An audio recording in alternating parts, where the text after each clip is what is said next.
Bismillahirrahmanirrahim. Bonjour chers collègues.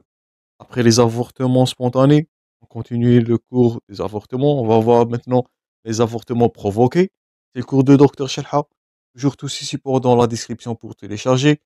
Abonnez chers collègues si vous n'êtes pas encore. Maximum de partage. Contactez-moi comme d'habitude sur Insta pour vos propositions et vos questions. Et on commence notre cours. Donc premièrement comme définition, on va voir ce cours les diagnostics, le traitement et les complications. Il s'agit de multiples complications, surtout immédiates et retardées, voire même une stérilité. Toujours, lorsqu'il y a une stérilité, c'est un objectif, c'est notre objectif en secours. Donc, parmi les complications à retenir pour vous d'un avortement spontané ou bien plutôt provoqué ou clandestin, c'est une stérilité qui va s'installer par une sinus. Comme définition, ça va différer aux avortements spontanés. Je répète, il a été non induit, l'avortement spontané. Maintenant, l'avortement provoqué. Donc, on dira, ou bien on parle d'un avortement provoqué lorsqu'une manœuvre a été utilisée clandestinement. Donc, c'est pas thérapeutique, faites attention. Il s'agit de trois. Un avortement spontané non induit. Je répète, d'un avortement thérapeutique lorsqu'il s'agit d'un risque maternel. Aujourd'hui, les avortements provoqués, ils sont des avortements ou bien des manœuvres qui sont clandestines. C'est pas thérapeutique. Pourquoi? Pour interrompre une grossesse qui est non désirée et il s'agit de moyens soit mécaniques, soit chimiques. Ce qui est illustré à droite. Donc, tout être vivant, il a le droit de vivre. Donc, tous ils ont le droit de vivre l'avortement là. Donc, c'est un problème moral. Les méthodes habituelles là, c'est une provocation d'un avortement, soit par une évacuation instrumentale par le vagin, et là vous allez voir les risques surtout de perforation, ou bien un déclenchement médical. Donc ce sont des médicaments pour stimuler la contraction utérine. Et je répète, croyez-moi, les risques là sont infectieux, perforation utérine, les séquelles, donc ce sont devant ces méthodes clandestines. Ils constituent, premièrement, l'une des premières causes de mortalité en Afrique. Et bien sûr, les séquelles, je répète toujours, la stérilité. Donc, s'il ne s'agit pas de mort, il s'agit là de stérilité. Les objectifs en secours, c'est de reconnaître les risques et les complications qui peuvent être engendrés par l'avortement provoqué, soit précoce, soit tardif, sont multiples. Deuxièmement, ou bien troisièmement, le diagnostic. L'avortement provoqué est caractérisé par les signes suivants. Donc, premièrement, donc, les hémorragies d'un sang qui est rouge. Ce sang, il est non cailloté, sans caillon. Parfois, ce dernier, il est très abondant. Ça va donner l'état de choc et c'est parmi les premières causes de mortalité. À noter. D'autres signes, je répète, deuxième complication, c'est les signes infectieux.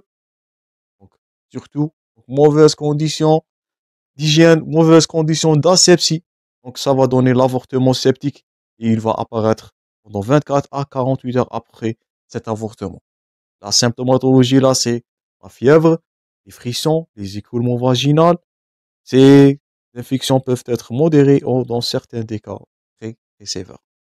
Donc, à l'échographie, il pourra avoir comme complication, faites attention, des rétentions des débris placentaires. C'est elle qui est responsable à cette hémorragie. Je répète, là, le globe de sécurité n'est pas fait, bien n'est pas efficace pour protéger contre l'hémorragie. Et là, pour le traitement, c'est d'évacuer la cavité utérine pour éviter ces hémorragies. Premièrement, on répète, il s'agit de deux risques majeurs. Donc, soit premièrement l'hémorragie de sang rouge, qui est non cailloté très abondant dû à la non, soit une perforation, ou bien la non-présence du globe de sécurité par rétention, ou bien des débris placentaires.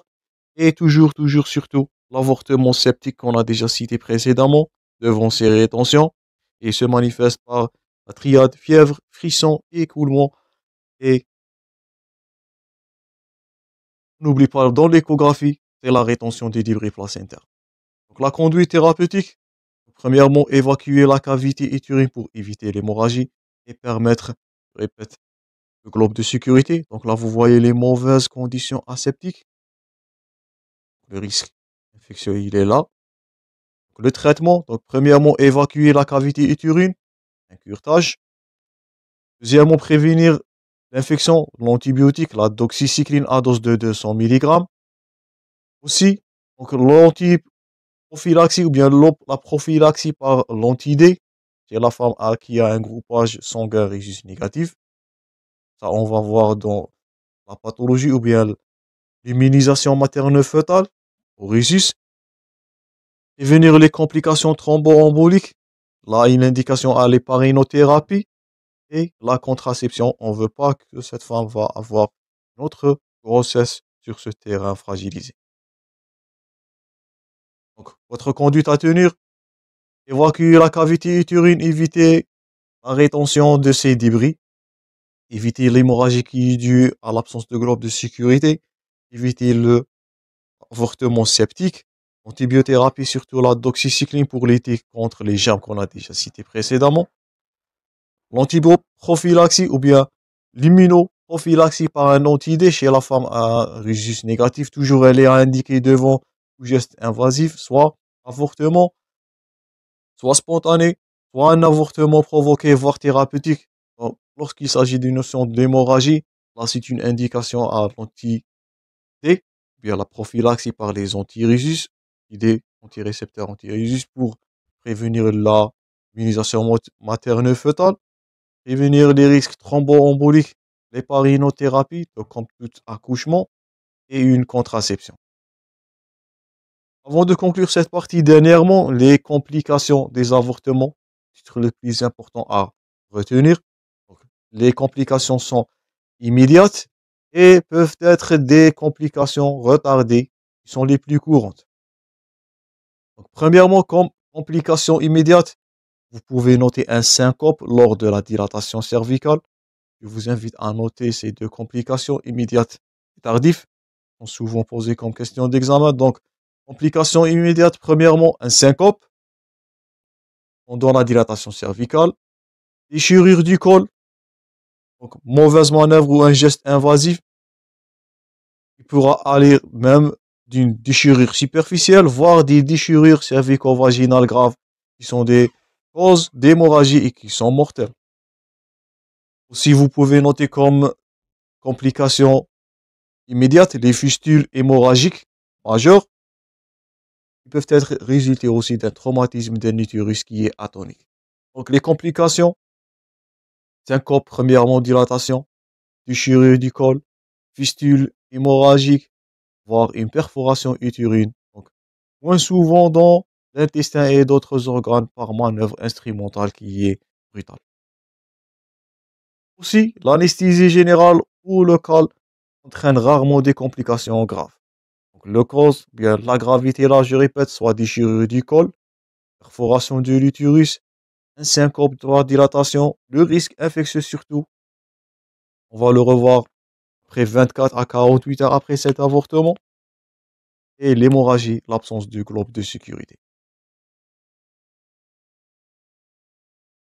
Pour les complications tardives, donc premièrement, le saignement, les infections significatives.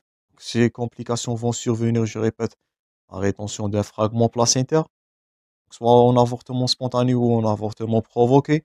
On ne laisse pas les produits de conception à l'intérieur de l'utérus, toujours le risque infectieux. Donc, à l'échographie pelvienne, c'est à confirmer où vous allez trouver une rétention de fragments de placenta. L'avortement septique toujours, qui résulte d'un avortement provoqué sous l'effet de manœuvres intra-utérines utilisant des techniques qui sont non stériles. Vous avez vu dans les illustrations, mauvaise hygiène, mauvaise notion d'asepsie. Le choc septique, donc la symptomatologie là, ça va apparaître 24 à 48 heures après l'avortement, on répète, fièvre, frisson, écoulement vaginal, souvent péritonite, c'est très grave, la péritonite elle est mortelle. Le choc septique, il peut survenir causant une hypothermie, une hypotension, une oligurie, une détresse respiratoire. Donc, si vous avez ça dans un contexte clinique, une femme qui subit un avortement clandestin, et elle va avoir ces signes de choc. Là, il s'agit malheureusement d'un choc septique avec détresse respiratoire. Aussi d'autres complications, le sepsis à perfringens peut entraîner des thrombopénies, des ecchymoses sur un bilan d'hémostase et hémolyse intravasculaire.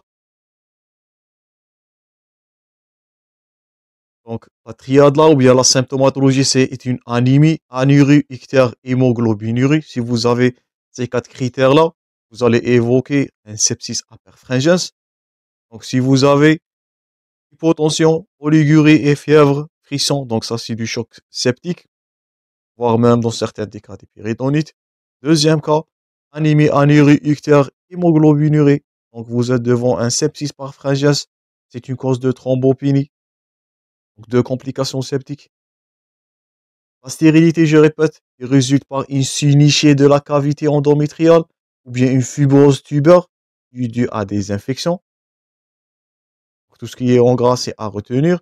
Et dernièrement, la dilatation du col, ça va donner la béance cervico-vaginale ou bien la béance du col qui est un facteur de risque majeur d'accouchement, bien de menace d'accouchement prématuré qu'on va avoir dans la pathologie obstétricale.